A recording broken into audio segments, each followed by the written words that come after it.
दोस्तों नमस्कार। इस वक्त उत्तर प्रदेश में पंचायत चुनाव को लेकर के राजनीति गर्म हो गई है।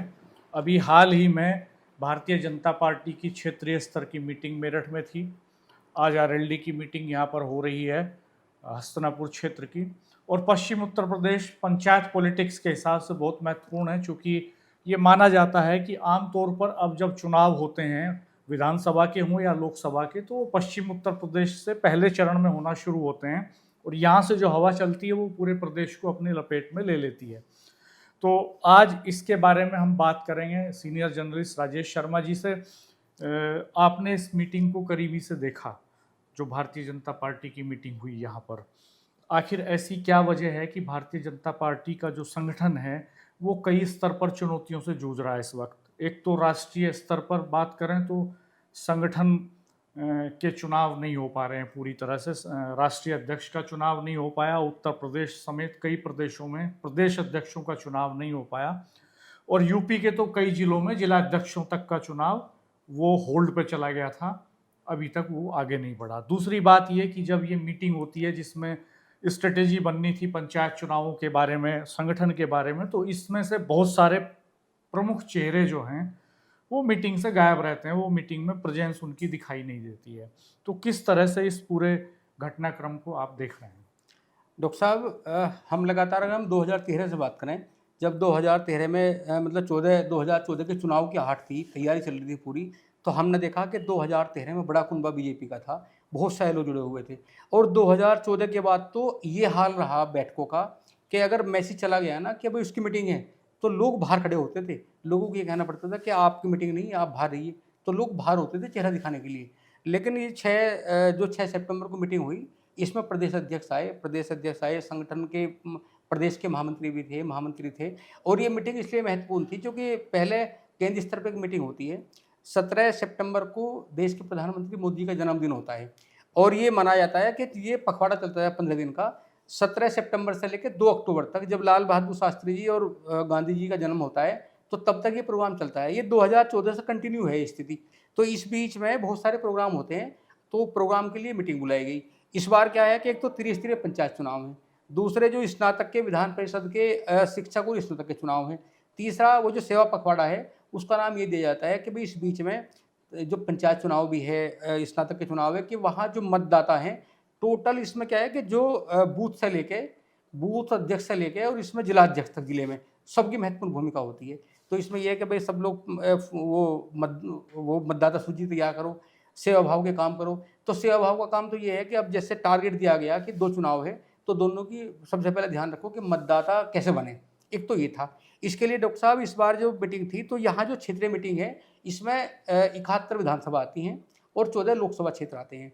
तो ये बताया गया, ये कहा, और तमाम संगठन के लोग, वेस्ट यूपी का जो संगठन, क्षेत्रीय संगठन, जिले का संगठन, इसको मतलब मेरठ प्रांत बना रखा है भारतीय जनता पार्टी और आरएसएस ने इस तरह से इसको, और इसमें मेरठ, सहारनपुर मंडल के 9 जिले और मुरादाबाद मंडल के जिले, तो 14 जिले होते हैं इस तरह से। 5 जिले मुरादाबाद कमिश्नरी के और 9 जिले जो है मेरठ सहारनपुर कमिश्नरी। जी।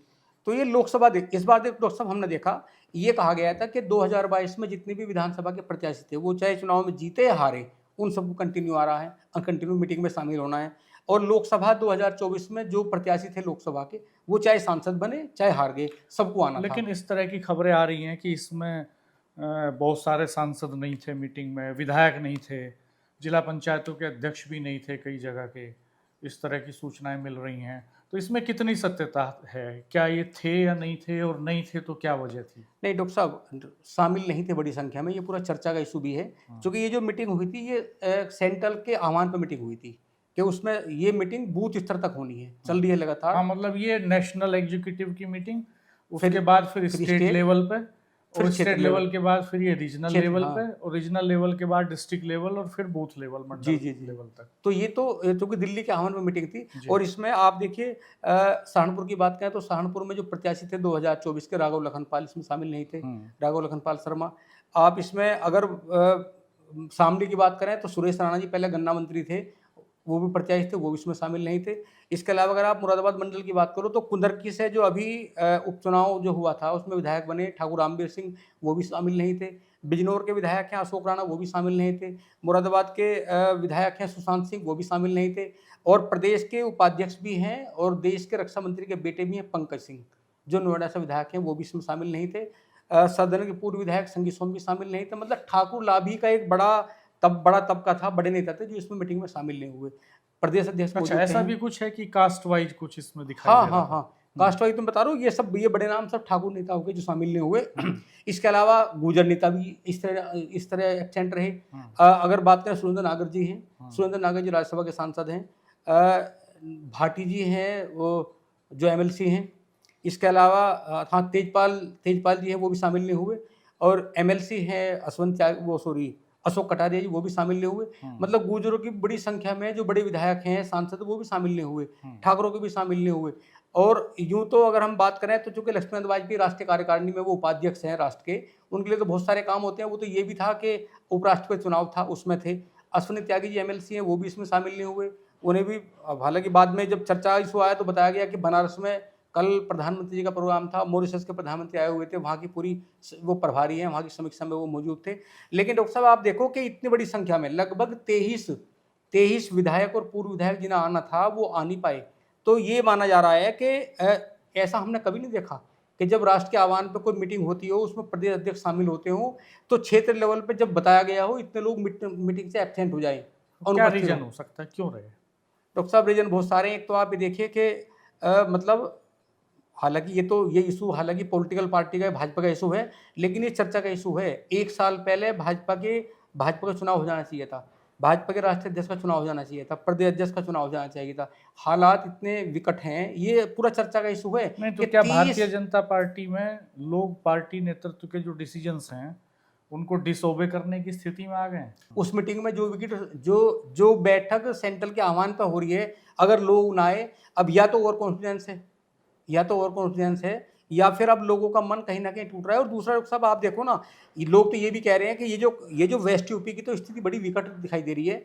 अभी कॉन्स्टिट्यूशन क्लब का चुनाव हुआ, वो तो कॉन्स्टिट्यूशन क्लब तो दिल्ली का क्लब में चुनाव हुआ, और चुनाव को लेकर वहाँ जो जीते हैं राजीव प्रताप रूडी जी का एक बयान पूरा सोशल मीडिया में वो पूरा वायरल हो रहा है।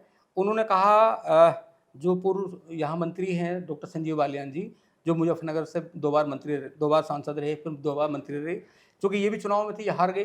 तो एक वो वायरल बयान हो रहा है, राजीव प्रताप रूडी जी कह रहे हैं कि संजीव बालियान जी, मैं जिस लोकसभा से चुनाव लड़ता हूँ वहाँ कोई जाट वोटर नहीं है, लेकिन आप जिस लोकसभा चुनाव लड़ते हो वहाँ 2 लाख ठाकुर वोटर हैं।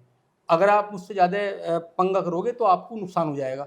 ये वाला इशू बड़ी तेजी से पूरा जो है यहाँ वेस्ट यूपी का पूरे उत्तर भारत में फैल रहा है, और ये ठाकुर और जाटों के बीच में ये बड़ा कंट्रैक्शन पैदा कर रहा है। दूसरा डॉक्टर साहब, एक यहाँ पूरे वेस्ट यूपी में, मतलब वेस्ट यूपी की बात करूँगा, सम्राट मिहिर भोज को लेकर एक बड़ा इशू चल रहा है। ये सोशल मीडिया पर जिस तरह का पूरा बवाल चल रहा है उस पर सम्राट मिहिर भोज को लेकर, एक पक्ष ये कह रहा है कि सम्राट मिहिर भोज वो गुर्जर प्रतिहार वंश के थे, एक पक्ष ये कह रहा है कि वो राजपूत थे और वो राजपूत सम्राट मिहिर भोज थे। इसको लेके मतलब जहाँ एक तरफ ठाकुर और गुर्जरों में ये मिहिर भोज का मामला पूरा गरमाया हुआ है, वहीं दूसरी ओर राजीव प्रताप रूडी और डॉक्टर संजीव बालियान के बीच में जो ये बात हुई, इसको लेके पूरा मैसेज है। और इस बात को ये मान भी रही है, पार्टी मान रही है कि वेस्ट यूपी में जिस पार्टी में तमाम सब लोग होते थे, कभी ऐसा कंट्रक्शन नहीं होता था, आमने सामने कभी जातियाँ नहीं होती थी, लेकिन इस बार देखो इस तरह की स्थिति है पूरे वेस्ट यूपी में। नहीं, इसको तो लोग इस तरह भी देख रहे हैं कि उत्तर प्रदेश में तो कोई चुनाव होना नहीं था, तो भारतीय जनता पार्टी चूंकि ठाकुरों के बीच में एक बड़े नेता को प्रोजेक्ट करना चाहती थी, तो इस मौके को उन्होंने राजीव प्रताप रूडी को बड़ा नेता बनाने के तौर पर चुना।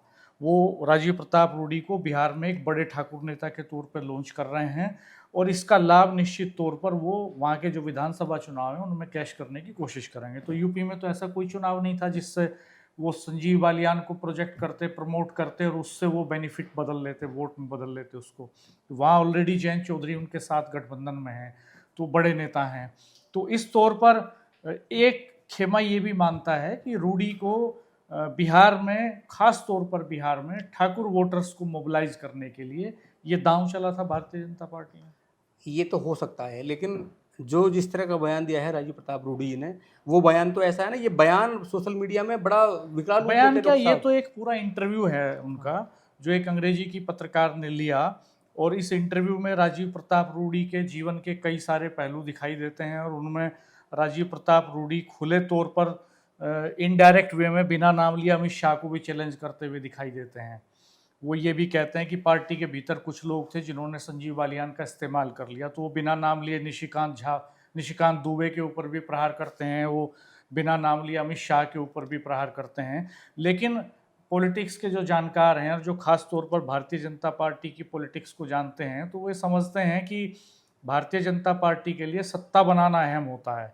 वो इस बात को बारीकी से समझते हैं कि अगर सत्ता नहीं है तो कुछ भी नहीं है, तो वो सारे कंट्राडिक्शंस को फाइनली सत्ता की दहलीज पर ले जाकर के डाइल्यूट कर लेते हैं। एक अंडरस्टैंडिंग वहाँ उनमें बन जाती है कि पहले सत्ता हासिल करो। तो अमित शाह की तो कोई पर्सनल फॉलोइंग नहीं है वहाँ पे बिहार में, रूडी की है, तो रूडी को एक बड़े ठाकुर नेता के तौर पे पार्टी प्रोजेक्ट करके वहाँ पे ठाकुर वोटों को मोबिलाइज कर लेगी अपने फेवर में, ऐसा भी लोगों का मानना है। ये तो है, पर बिहार की जहाँ तक बात करें वहाँ तो ठाकुर वोट हालांकि बीजेपी का ही माना जाता है। वो ना तो वो आरजेडी के पक्ष में कभी जाता, ना कभी जेडीयू के पक्ष में जाता, और लगता है कि वहाँ बीजेपी के पक्ष में है। लेकिन पर डॉक्टर साहब एक बात ये है कि ये जो मीटिंग हो रही है, अभी देखो त्रिस्तरीय पंचायत चुनाव है, इसके बाद फिर 1 साल बाद विधानसभा चुनाव है, जिस तरह के जातीय मुद्दे उछड़ के निकल के आ रहे हैं और लगातार जो विधायक हैं, पूर्व मंत्री रहे, वो आमने सामने हो रहे हैं, तो इसका एक बड़ा नुकसान 2027 में उठाना पड़ सकता है अगर इस मामले ना निपटे तो। यूपी में संजय निषाद के बयान को जोड़ के देख सकते हैं, बीच बीच में अनुप्रिया पटेल भी नाराज होती हैं। पिछले दिनों जयंत चौधरी की पार्टी के बारे में चौधरी लक्ष्मी नारायण ने जिस तरह के कमेंट किए, वो भी इस संदर्भ में देख सकते हैं, इस रोशनी में। तो कुल मिलाकर एक सवाल इस समय बड़ा ये खड़ा है कि क्या भारतीय जनता पार्टी मुश्किलों में फंसी है जातियों की पॉलिटिक्स को लेकर के, सोशल इंजीनियरिंग को लेकर के, या भारतीय जनता पार्टी कहीं ना कहीं इस वक्त पूरा फोकस बिहार पर कर चुकी है और बाकी सब चीज़ें साइडलाइन हो गई हैं। ये सवाल उठ रहे हैं। लेकिन एक ऐसी पार्टी जो इस बात के लिए जानी जाती है कि जिसमें नेतृत्व कोई फैसला लेता है तो आखिरी कार्यकर्ता भी उसको मानता है, वहाँ पर अगर मीटिंगों में लोग आना कम शुरू हो गए हैं तो निश्चित तौर पर गंभीर बात है। आप इसको कैसे देखते हैं कमेंट बॉक्स में ज़रूर बताइएगा। हमारे चैनल को सब्सक्राइब कीजिएगा, बेल आइकन प्रेस कर दीजिएगा, नोटिफिकेशन ऑन कर दीजिएगा। धन्यवाद, नमस्कार।